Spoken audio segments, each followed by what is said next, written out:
আসসালামু আলাইকুম, কেমন আছেন সবাই? আশা করছি সবাই ভালো আছেন। আলহামদুলিল্লাহ আমরাও ভালো আছি। যাচ্ছি একটু এখন বাজে কটা? 11টা। যাচ্ছি একটু সামনের দোকানে লাউ কিনবো একটা, তারপর আসবো। আসেফের আপু যাচ্ছে, সে যাচ্ছে একটা কাজে, তার সারাবো না, এক্সটেনশন সারাইবে আর আমি একটা লাউ কিনে নিয়ে আসবো। একসাথেই বের হইতেছি। মাছ অলরেডি রেডি করে রাখছি, এসে রান্না বান্না করবো, তো আগে যে লাউটা কিনে নিয়ে আসি। অনেকদিন যাবত লাউ খাওয়া হয় না, লাউ ভাজি করবো। এই যে হাসিপাড়া পড়াতে দেখেন এক্সটেনশন, সে যাবে এই সামনের দোকানে, আর আমি একটু আগাবো। লাউ নিয়ে আসবো, হাঁটাও হইলো এই জন্য। তো হাসিপাড়াপুর পায়ে অনেক ব্যথা, ডাক্তারের সাথে আলাপ অলরেডি করছি, মেডিসিন খাবে এখন, এই আর কি। আর চশমাটা পরলে ভালো হইতো, বাইরে প্রচুর রোদ, তাও চিন্তা করলাম চাই কাছে তো, দূরে তো না, হয়ে যাবে আনে। হাঁটি, নিজের কাজ নিজে করি, নিজের কাজ নিজে করে যত বছর করতে পারি ওইটাই আমার বেনিফিট।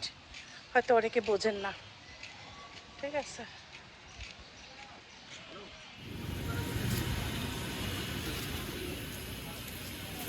ভালোটা দিন।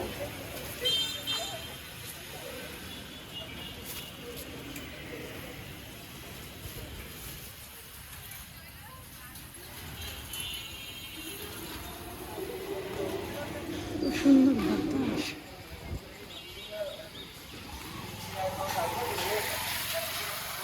একটু কাজ করে আসছি, দেখো নিয়ে আসছি বাজার, ঘামাইয়া অস্থির, মুখ দিয়ে ঘাম পড়তেছে।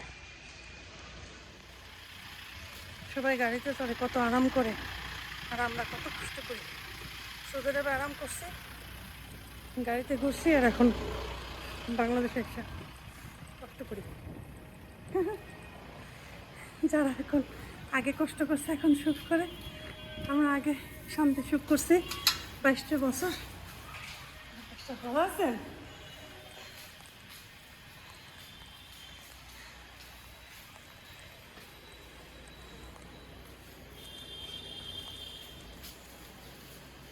দেখেন মাশাল্লাহ কত বড় অফিসার, কি সুন্দর গাড়িতে গেল।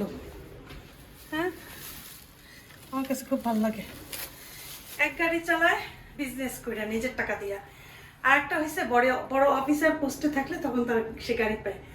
আমার কাছে ওই যে বড় অফিসার এবং সে গাড়ি পায়, ওইটা যে একটা আনন্দ, ওইটা আলাদা, ঠিক আছে।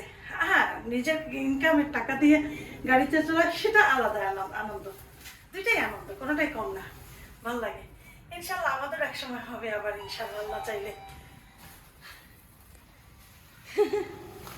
হাসি পায়, কত কথা মনে পড়ে আর হাসি পায়। আমি না আজকে ব্যাগ রেখে গেছি, বলে কি এই যে একটা ব্যাগ ছিল ওই যে আসর বাবু ঘরে ট্রাই করছে, পারে না, এখন দোকানে নিয়ে গেছে। এই ব্যাগটা ভাঁজ করে রাখছিলাম, বলি বাজারে গেলে, এটা হচ্ছে ওই যে স্বপ্ন থেকে যে ব্যাগগুলো আছে না, ওইটা এমনি বাজারের ব্যাগ আমি হাতে কখনো নেই না, আমার কাছে অনেক বিশ্রী লাগে। তো যাই হোক, পরে তো ভুলে গেছি, পরে তো এগুলো করে নিয়ে আসছে। একটা চাল কুমড়া, পটল, এটাই নিয়ে আসছি। এই যে পরিষ্কার করে ধুয়ে টুয়ে এবার পানি দিয়ে ভিজিয়ে রেখে গেছি, কারণ ফ্রিজে রাখি নাই। আর ঢেকে যদি পানি ছাড়া ঢেকে রাখতাম তাহলে তো মনে করো এতক্ষণে, গরম তো এখন, আর যদি আমি খালি রেখে যেতাম পানি ছাড়া তাহলে মাছি পড়তো। গরমের দিন কেন জানি কোথার থেকে মাছি এসে জানি না, যে একটা মাছি ঘরের ভিতর ঘুরে, মশাও দু একটা আছে। এখন এটা হচ্ছে আর একটা অশান্তি, মশা মাছি থাকলে আমার খুব বিরক্ত লাগে। ভাবলাম ক্ষুধাও লাগছে অনেক, সকালে 1 কাপ চা খাইছি, কিচ্ছু খাই নাই, ভাবলাম কাজ করি ফাঁকে 1 কাপ চা বানাই, কি বলো? চা বানাই। আর যেহেতু হিজাব পড়া, বাড়ি থেকে এলাম, চিন্তা করলাম হিজাব যেহেতু পড়া আছে, ব্লগটা এইভাবেই করি। যারা হিজাব পড়ে না, নর্মাল মানে ভাবে চলে, তাদের জন্য ইজি হয়। তারা মনে করো ক্যামেরা যে কোনো সময় অন করতে পারে, কিন্তু আমি তো পারি না। আর শোনো, আর একটা কথা বলি, ব্যাড নিউজ, আসিফের আব্বুর পা অনেক বেশি ব্যথা, অনেক, হঠাৎ করে 4-5 দিন যাবত, আগের থেকেই ব্যথা, কিন্তু এরকম কষ্ট হয় নাই, কয়েকদিন যাবত খুব কষ্ট হইতেছে। আমাদের বাসায় ম্যাচ লাইট থাকলে আসিফের আব্বু ম্যাচ লাইট চোর, ম্যাসলাইট নিয়ে যায়, বুঝেই তো কেন। এই কিছু জিনিস মানুষ শোনে না। এটা হয়েছে যে একদম অনেক আগের থেকে অভ্যাস, তো বললেও শোনে না। আগেও বলছি, সবাই আমাকে বলে আপনি কেন বলেন না, এটা তো ভালো না, স্মোকিং ব্যাড হ্যাবিট। চা বসা এই জন্য আমি করি কি জানো, কাগজ ধরাই, ওই চুলাটা আগে জ্বালাই, ওই চুলাটা জ্বালাইয়া ওইটার থেকে কাগজ দিয়ে এইটাই দিই, এই জন্য আমার চুলা বেশি অপরিষ্কার হয়। ওরে বাবা, দেখছো আগুন লাগছে হাতে। আর যদি এই না ধরতাম হাত দিয়া, তাহলে আবার ওই চুলা পরিষ্কার করতে করতে জানতেই তো বের হইয়া, বুঝছো? এই জন্য হাত আজকেও করছে না, প্রায় হাত পরে। যাই হোক, চা খাই, রান্না বান্নাটুক করি, বেশি রান্না দাও তো জালিটা ভাজি করবো। জালি ভাজি কি ভালো লাগবে খাইতে? আমি জালি মানে চাল কুমড়া। চাল কুমড়া আমি কীভাবে খাই জানো? চাল কুমড়া আমি সবসময় খাই পাঙাশ মাছ দিয়ে। পাঙাশ মাছ দিয়ে চাল কুমড়া এত মজা। এই চেয়ারটা আছে প্রায় এখানে রাখছে, তার অভ্যাস আর একটা কী জানো, সে ওই মোবাইল গুতায়। তো দেখা যায় কি, বাসায় তো কাপড় পরা থাকে না, দেখা যায় বেশিরভাগটা আমি খালি গায়ে থাকি। আমি নিষেধ করি যে খালি গায়ে পুরুষদেরও থাকতে হয় না। খালি গায়ে থাকলে, আমার শাশুড়ি যেমন বলতো, এটা কতটুকু সত্য আমি জানি না, সে সবসময় বলতো খালি গায়ে থাকলে গরিবে না আনে, মানে গরিব হয়ে যায় মানুষ, খালি গায়ে থাকা উচিত না। কিন্তু আমি সেই জন্যও বলি না তাকে। আমার কাছে খালি গায়ের মানুষ ভাল লাগে না দেখতে, কেমন জানি। পোশাক হচ্ছে মানুষের আসল বেশ, পোশাকে মানুষকে সৌন্দর্য ফুটিয়ে তোলে। আমাদের বাসায় আমার ছোট ছেলে আমার মতো, সে খালি গায়ে থাকে না। দুনিয়ার লোক আসে বরাবরে কল দেয় সারাটা দিন। তো কেন বললাম কথাটা, ওই যে সোফায় সে বসে না, খালি গায়ে থাকে তো, ঘাম থাকে গায়ে, দেখা যাবে হুট করে সোফায় বসে পড়ে, বা একটা স্যান্ডো গেঞ্জি পরা থাকে, তার অর্ধেকটা তো বের হয়ে থাকে স্যান্ডো গেঞ্জিতে, পেছন সামনে পাশ সবই তো বের হয়ে থাকে। তখন যখন সোফার উপরে বসে না, তখন দেখা যায় সোফায় ঘাম লেগে যায়। আমি তো ওই জন্য নিষেধ করি, আমি বলছি তুমি বসবা না সোফায় ওইভাবে কাপড় চোপড় না পরে। তখন সাদা সোফা তো আমার, আমি সোফাগুলো কিন্তু অনেক কষ্ট করে রাখি। অন্য মানুষের হইলে এতদিনে, আজ 5 বছর সোফার বয়স, এতদিনে অন্য মানুষের সোফা হইলে কিন্তু আমি 6 বছরে বাংলাদেশে আসছি, নভেম্বরে 6 বছর হবে। আসার 6-7 মাস পরেই সোফা কিনছি, প্রায় 5 বছর। 5 বছরে এখনও ওই সাদাই আছে, যে মানে অ্যাশ কালার, এটা কী কালার বলে, যাই হোক এই কালারই আছে। সোফা কিন্তু ওইভাবে নষ্ট হয় নাই, কারণ যত্নের জন্য যত্ন করি। ওই দেখা যায় আমার বাসায় তো বাচ্চারা আসে না, যদি কোনো কারো বাচ্চা আসে, হ্যাঁ সত্যি কথা যেটা, দেখা যায় কি অনেকে মাইন্ড করে। ওই বাচ্চারা আমি এমনিতেই তো, যেহেতু আমাদের বাচ্চা বড় হয়ে গেছে, বাচ্চাদের হেডেক কিন্তু বড় যাদের হয়ে যায় বাচ্চা, তারা নিতে পারে না। তারপর আমি বাচ্চাদের অনেক আদর করি। এই বাচ্চা বলতে আমাদের কিন্তু মহিদ আর ফালাককে বলি নেই। মহিদ ফালাকের মায়েরা অনেক সচেতন, তারা তাদের বাচ্চাদেরকে সেইভাবেই রাখে। কিন্তু যদি আরও কোনো বাচ্চাটা মারা আসে, বাচ্চারা সোফার উপরে লাফালাফি করে, আমি কয়েকবার দেখছি, আমার খুব কষ্ট লাগে আসলে। আমি তো তারপরে বলি কি যে আমার কথা আমি না বললে কে বলবে বলো? তো আমি মাকে, ওর মাকে কিছু বলি না, বাচ্চাদেরকে বলি না এরকম করে না, আসো পা ঝুলিয়ে বসো।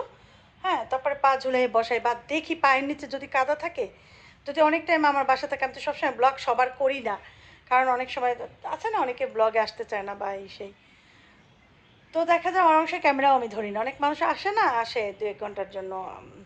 তো আমি তো তখন খুব সচেতন থাকি, পা ঝুলাইয়ে বসাইয়ে দিই যদি দেখি পায়ের নিচে কাদা, তাইলে। কারণ আমি, আমার কথা হয়েছে আমি তো সোফাটারে ধুইতে পারবো না, সেই জন্য জিনিসটা তো আমার, এটা নষ্ট হলে আমার আমার কষ্ট হবে, আরেকজনের তো হবে না। যে আসবে, যার বাচ্চা দুষ্টামি করবে, যার বাচ্চা এটা নোংরা করবে, তার তো কোনো দায়িত্ব থাকবে না, সে তো চলেই যাবে, কিন্তু কাজটা তো করতে হবে আমার। সেই জন্য আমি করি কি, আমি নিজের থেকে বলি, এতে যদি কেউ আমার কথা, আমাকে একজন বলছিল যে তুমি যে বলো মাইন্ড করো, আমি বলছি মাইন্ড করলে করো, তাতে কিছু আমার আসে যায় না। কারণ আমি আমার ঘরের মানুষরাই কত সতর্ক থাকি এই সব ব্যাপারে। তো কেন কথাগুলো এসে বললাম, ওই চেয়ারটা ছিল ওইখানে, সেজন্য কথাটা উঠছে যে এরকম কেন এখানে আমি চেয়ারটা রাখছি, এই কারণে আসিফের আব্বু এরকমের করে বসে। আর প্রত্যেকটা জায়গা, যেমন আফিফের ওই যে ফ্লোরে বেডিং যেটা, ওইখানে তো কেউ ঘুমায় না অ্যাকচুয়ালি, আশফাক থাকতো ওইখানে, এখন তো আশফাক নেই, ওখানে কেউ ঘুমায় না, যার কারণে আমি বলি ওইখানে পেছনে হেলান দেয় একটা জায়গায়, তো আসিফের আব্বু করে কি বালিশ দেয়, ঘাড়ে অনেক নিচে থাকে বালিশ, আর মাথাটা সবসময় এখানে দেয়। আসিফের আব্বু তো মাথায় তেল দেয় না, প্রতি সময় শ্যাম্পু করে, হ্যাঁ প্রতিদিনই ধরতে গেলে আসিফ আব্বু কিন্তু শ্যাম্পু করে। তারপরও পিছনের এই জায়গাটুকু একদম মানে দূর থেকে অতটা বোঝা যায় না, কাছের থেকে বোঝা যায় না, দূরের থেকে দেখা যায় স্পট, কালো একটা স্পট পড়ে গেছে। তা আমি বলি আসিফের আব্বুকে যে কেন, আমি যখনই যাই দেখি ওরকম করেছে, সাথে সাথে আমি কিন্তু বলি যে এরকম করে দেয়ালটা নষ্ট করতেছো, দেয়ালটা দেখতে তো অনেক বাজে লাগবে, তুমি এরকম করো না। বলে কি খাট দেবো এখানে, এরপর খাট দিলে তারপর দেখা যাবে না। আমি বলছি কেন, সেটা আমি আমি যে বাসায় থাকবো সেই বাসায় থাকবো, নিট অ্যান্ড ক্লিন আমি রাখবো। এটা হচ্ছে আমার ইয়া। অনেকে বলে কি ভাড়া বাসায় থাকবো, এত যত্ন করে কেন থাকবো, কিন্তু আমি ব্যাপারটা আলাদাভাবে দেখি। এটা এখন আমার বাসা, আমি থাকি, আমার মতো করে আমি ক্লিন থাকার চেষ্টা করব। আমি যখন চলে যাব যাতে মানুষ আমাকে এতটুকু হলেও বলে যে না, আগের ভাড়াটিয়াটা অনেক ভালো ছিল, সব ইয়ে রাখছে, জানে আমি কোনো বদনাম না পাই। এই জিনিসটা আমার ব্রেনে কাজ করে। আর দ্বিতীয়ত আমার ঘর যতদিন আমি থাকবো ততদিন চকচকা থাকবে। আমি চলে যাবো, যাবার যে আসবে সে যা খুশি তাই করুক, সেটা তার ব্যাপার। কিন্তু হয়তো আমার দেখা দেখি পরের ভাড়াটিয়াও চিন্তা করবে যে উনি তো অনেক সুন্দর করে রাখছে, আমিও রাখি। আমি ছোট সময় থেকে এইসব ব্যাপারে খুব বাসার কোনো কাজ করতাম না ছোট বয়সে, কিন্তু ঈদ কোরবানি হোক, যে কোনো অনুষ্ঠান হোক, বিছানার চাদর বেছানো, হ্যাঁ, তারপর আমার আম্মার প্রতিটা 2 সেট করেছিল। সোফার উপরে গদি ছিল, তো তোমরা জানো সবার বাসায় বেশিরভাগই এরকম সোফা তখন ছিল না, এমনি কাঠের সোফা আর এরকমের দেয়া, ফোম দেয়া, ফোমের উপরে তো কভার, আর উপর দিয়ে রুমালের মতো দেয়া। তো যখন ঈদ কোরবানি আসতো পুরো সোফার কভার খুলে আর একটা সোফার কভার বেছানো, উপরে রুমাল বেছানো, তারপরে এই যে এগুলো আছে না, এগুলোর উপরে কভার দেয়া, এই যে এগুলোর উপরে কভার দেয়া, এই আলমিরার উপরে কভার দেয়া, ড্রেসিং টেবিল আম্মার বাসা এখন ওইটা আছে, ওইটার উপরে কভার দেয়া, পাশে সাইডে নিচে বিছানায় বেডশিট। এবং যখন আমাদের বাসায় গেস্ট আসতো বা ঈদ কোরবানি তখন স্পেশাল কিছু বেডশিট ছিল, সেগুলো নামানো হতো। সেগুলায় আমার মায়ের কাজ করা জিনিস, কাটোয়ার কাজ করা বিছানার, কত ধরনের কত ডিজাইন করা, সেগুলো বিছাইতাম আমরা। এই যে রেডিমেড যে বিছানার চাদর, এগুলো বিছাইতো না অনুষ্ঠান হইলে, এমনি নর্মাল এগুলো বিছাই। এখন তাও দেখো আমাদের বাসা যে ওই রকমের আগের মতো তো কিছু নাই। এখন আম্মার বয়স হয়ে গেছে, আম্মা ওইভাবে এখন আর করেও না। চুলায় চা দিয়ে গেছিলাম, চা টেনে কী হয়েছে আল্লাহ জানে, 1 কাপও নাই, একটু বাড়াইয়া দিই। কত কথা তোমাদের সাথে বললাম, আজকে যদি এই ভিডিও দিই তাহলে এইটাই দেবো। আর আমার কথাগুলো শুনলা তোমরা একটু। আর খাবারের ভিডিও তাহলে দেখা যাবে, তাহলে রান্নাবান্না দেখাবো না, জাস্ট রান্না হওয়ার পর দেখাবো না। রান্নাবান্না করতে গেলে ভিডিও বড় হয়ে যায়, বুঝছো, এই হচ্ছে। তো যাই হোক, অনেক কথা বলে ফেললাম, যে ওই বললাম যে এরকম মানুষ আমি। এখন যদি কেউ মাইন্ড করে, কিছু করার নেই আমার, মাইন্ড করলে করো, যা। যারা আমার ভালোবাসবে তারা আমার কাছে আসবে, যারা আমাকে ভালো না বাসবে তারা তো আমার কাছে এমনিতেও আসবে না। ঠিক আছে, চলো চা খাই, চায় একটু চাপাতি দেই। তোমাদের একটা কথা বলি আমি, হ্যাঁ, আমি না সবসময় ট্রাই করি একটু ডায়েটিং করতে। আমি অনেক মোটা হয়ে গেছি, আমি ট্রাই করি ডায়েটিং করতে, কিন্তু না আমি পারি না। কেন জানো, আমার ক্ষুধা লাগে, আর আমার ভালো ভালো খাবার দেখলে ইদানিং খাইতে ইচ্ছা করে। তার মানে কি জানো, আমার বয়স হয়ে গেছে। আগে যেমন আমি চেষ্টা চলতো যে আমি অনেক শুকাবো, অনেক ফিট থাকবো, সুন্দর থাকবো, এখন আমার ব্রেন বলে কি, আরে তোর যে কদিন বাইচে আসি খাইয়ে দেয় বাচ্চা, এরকমের। এটা থাকা ঠিক না। ইদানিং এটা হয়েছে, এটা হইতে পারে নজর লাগছে।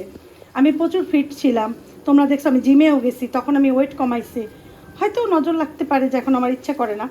যাই হোক, সেই কথাটা একটু ফিরে আসি, একটু বলে নেই, দাঁড়াও আমার দিকে। না, আমার এই স্কিনটা দেখো, এই জায়গাটা ঠিকই একটু কেমন ফ্লাপি ফ্লাপি, এটা বয়স হলে হয়, ফুলে গেছে। কিন্তু দেখো রিঙ্কাল জিনিসটা আমাদের এই বয়সে অনেকেরই আছে, দেখা যায় এদিক দিয়ে এদিক। কারিনা কাপুরের তো দেখছো তাই না, এদিক দিয়ে রিঙ্কাল, এদিক দিয়ে রিঙ্কাল পড়া, ঠিক আছে, কিন্তু পড়ে নাই কেন জানো, আমি বলি আমার যেহেতু হেলথ একটু ভালো, যাদের হেলথ মানে শরীর মোটা থাকে তখন দেখা যায় কি ফেসটাও মোটা থাকে, এই জায়গাটা তো যেটা থাকবে ওটা থাকবে, ওটা যাবে না। কিন্তু এখন যদি আমি শুকাই না, আমার এইগুলোর নিচে কুচি কুচি কুচি কুচি রিঙ্কাল পড়ে যাবে, এগুলো রিঙ্কাল পড়ে যাবে, গালে পড়বে না কিন্তু কিছু কিছু জায়গায় পড়বে, এই জায়গাটাই হয়ে যাবে। এই জায়গাটা যখন একটু উঁচু উঁচু না, এটা কেমন একটু ঠালা হয়ে যাবে, ঠালা হয়ে এইটা দাগটা কমবে কিন্তু কেমন যেন একটু দেখাবে। যাই হোক, এখন আমি চিন্তা করতেছি কি জানো, দেখাইলে দেখাক, কিন্তু আমার বডি ফিট থাকলে আমি সুস্থ থাকবো। কারণ মোটা হলেই তো ডায়াবেটিস নানান রকমের সমস্যা শুরু হয়। অনেক দিন আগে পাইছিলাম, ডায়াবেটিস ছিল না। আমি তো এতদিন মিষ্টি আইটেম খাই নাই, তোমরা দেখছো ঠিকই, হয়তো ভাত খাইছি, এটা খাইছি ওটা খাইছি, কিন্তু মিষ্টি আইটেম আমি খাই নাই, চায় চিনিও খাই নাই। তো আল্লাহ ভরসা, তারপরে যেহেতু ভাতটা খাওয়া হয়েছে, ভাতে তো প্রচুর কার্বোহাইড্রেট, এবং কার্বোহাইড্রেট সুগারে পরিণত হয়। তো এই জন্য এখন আমি চিন্তা করতেছি কি জানো, আমি খাবো, এখন থেকে। রুটিটা লাল আটা রুটি, নর্মাল রুটি, নর্মাল ময়দার আটার রুটি না, একদম ব্রাউন যে মানে ভুসির রুটি। এই ভুসির রুটি রাতে খাবো, দুপুরে অল্প করে ভাত খাবো, বেশি করে সবজি খাবো, আর হচ্ছে গিয়ে এরকম করে আর একটু এক্সারসাইজ সকাল আজকেও করছি, তোমাদের তো দেখাইতে পারি নাই। প্রতিদিন একটু এক্সারসাইজ হালকা হালকা করবো, তাহলে কী হবে, আমি যদি শুকাই যে 1-1.5 মাসে, তোমরা দেখলে আমাকে বুঝবা। কারণ আমার এগুলো রিঙ্কেল তখন এরকম ক্যামেরা সামনে এনে দেখাবো না তোমাদেরকে, যেগুলো এখন দেখো এরকম রিঙ্কেল নাই। আর এই যে একটা ভাঁজ, এটা আমি ছোটো সময় থেকে আমার এরকম কপাল কুচকানো একটা অভ্যাস, আমি রাগ হইলে বা মেজাজ খারাপ হলে এরকম করি, এটা একদম ছোটোবেলা থেকে। ওই যে ছোটোবেলা ভাঁজটা পড়ছে ওইটা কখনো যায় নাই আমার, বুঝছো। আবার এইটা আমি আমার কার পাইছি জানি না, এটা মায়েরও পাইতে পারি, আমার আম্মাও কপাল, তারপরে আমার ওই বোনেরাও দেখছি এরকম করে রাগ হইলে এইটা আমি করি, ঠিক আছে। তো এইটা আলাদা জিনিস, কিন্তু এমনি দেখো তুমি আমার বয়সের অনেককে দেখবা রিঙ্কেল ভরা, ঠিক আছে। তো কারণ 40 হইলে পরে মানুষের রিঙ্কেল পড়ে, তাই না? আর আমাদের তো আরও বেশি কত হয়েছে, সেটাই তো। দেখো না কারিনা কাপুরের রিঙ্কেল পড়ে গেছে, তো ওইটা পড়ে অনেকের। আবার দেখো কারিনা কাপুরের রিঙ্কেল পড়ছে, তার থেকে বড় যারা বয়সে তাদের পড়ে নাই। তো এইরকমের কিন্তু যে বয়স হলেই যে রিঙ্কেল শুধু পড়ে তা না, শরীরের গঠনের কারণে, অসুস্থতার কারণে, মেডিসিন নেওয়ার কারণে, ড্রিঙ্কস করার কারণে, যেহেতু ইন্ডিয়ান অনেক অ্যাক্ট্রেসরাই কিন্তু খায়, অ্যালকোহল খায়, এই জন্য কিন্তু ওদের এই রিঙ্কেল তাড়াতাড়ি পড়ে, কারণ সুগার তো প্রচুর, অ্যালকোহল এই জন্য।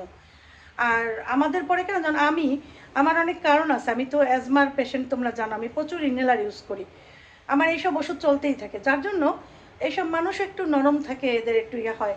আর স্কিনটা পাইছে আমার মতো একদম বেশি বেশি অতিরিক্ত নরম, টাইট স্কিন না, যার জন্য স্কিন তাড়াতাড়ি করে রিঙ্কেলটা বেশি পড়ে। যাই হোক, এখন আর এগুলো নিয়ে চিন্তা করি না। কয়েকদিন আগেও করতাম, খুব খারাপ লাগতো কেউ যদি বলতো আপনি বুড়া বুড়া, তো আমি যা বুড়া, আমার রাগ লাগতো। এখন যদি বলে বুড়া বুড়া, আমি যা বুড়া, ভালো হয়েছে। বুড়া হয়েছে কি, বুড়া সবাই হইবে, কেউ জীবন থাকবে না, ঠিক আছে। আমার মাই বুড়া হয়ে গেছে, সবাই বুড়া হইবে, কেউ জীবন থাকবে না। এখন আর গায়ে নেই না সব জিনিস, ছেলে মেয়ে বড় হয়ে গেছে। আসে মেয়ে হলে বিয়ে দিয়ে নাতি হইতো কবে আমার, আমি দেখতাম তো দাদি না, দাদি না, নানি তো হইতে পারবো না, দাদি। খুব আফসোস থাকবে নানি হইতে পারবো না, সেই জন্য। চিনি তো খাবো না, চিনির বিকল্পে আমি খাই না, কিন্তু এটা স্প্লেন্ডার, স্প্লেন্ডার একটা দেই চায়ের ভিতরে দিছি, স্প্লেন্ডার একটা খেলাম, সবসময় খাই না, আজকে দিলাম। একটু দুধ নেব,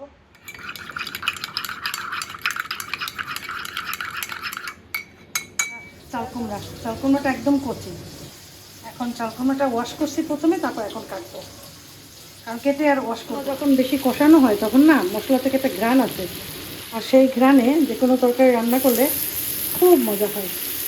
আর এই মাছটা মাখা মাখা ভালো লাগে, এটা ভেজে করলে ওই মজাটা পাওয়া যায় না, ঠিক আছে। তো এই জন্যই ভেজে করা না, মাখা মাখা করে করা। হ্যাঁ, নাড়াচাড়ারও দরকার নাই, খুলে মেলে দেবো, বাস আস্তে আস্তে আস্তে আস্তে মাখা মাখা হবে। হালকা একটু পানি দিয়ে দেবো, কাঁচামরিচ দিয়ে দেবো, এই আর কি। যে মরিচটা আনছে ওটা অনেক ঝাল, যার জন্য কাঁচামরিচ আস্তা দিলাম, এতে ফ্লেভার বের হবে আস্তে আস্তে। দেবো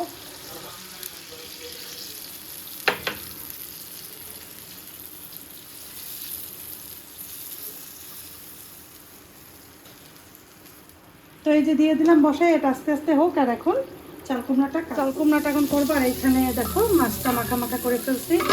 এখন অনেকেরই কোশ্চেন থাকবে যে আফিফ কি খাবে, ঠিক না?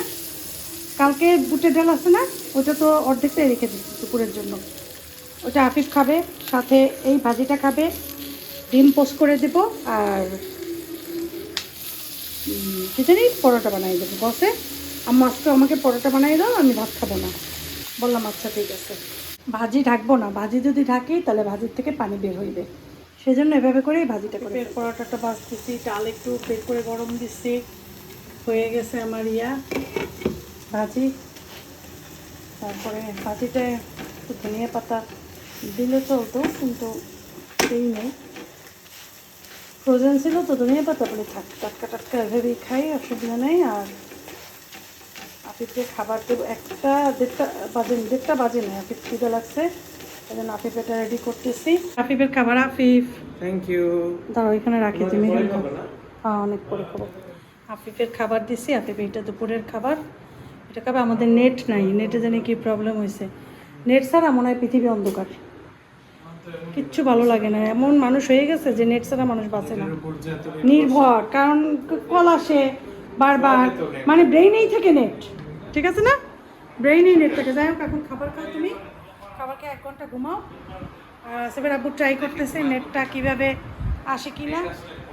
নেটের ওইখানে মানে ইয়াতে অফিসে কল দিছে, এই আর কি। আর আমার এই কাজ শেষ, এটা পরে ওয়াশ করে রেখে দেবো। আর এখন আমি যাব গোসলে, খাবার দুজন আর বেড়ে ফেললাম। ভাত আসবের আব্বুর, এটা ভাত আর মাছ আর ভাজি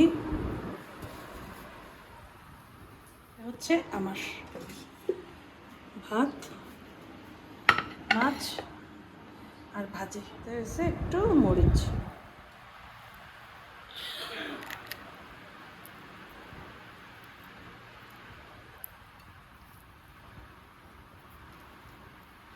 মরিচ খাবা? মাশাআল্লাহ, অনেক এত মজা হয়েছে রান্না। পুরোটা নিও না, ছেড়ে না, আসলে প্রত্যেকদিন তোমার রান্নার প্রশংসা করি, মানে ফুল পাও না। এক এক দিন এক এক রকম রান্না করো। সবজিটা অনেক মজা হয়েছে কিন্তু না। ওয়েট বাড়ে। ভাত কম খাবা, ওয়েট বাড়বে কেন? তরকারি তো তরকারি খাবা বেশি করে, মাছ মাংস তরকারি বেশি খাবা, ভাত অল্প খাবা। আমি এখানে 1 কাপ পরিমাণ ভাত নিয়েছি, মানে আমরা তো মাংস, আমারও তো একটা দিচ্ছি, তোমার একটু বেশি দিয়েছি। আমার বেশি দিচ্ছে, আমার দিলাম।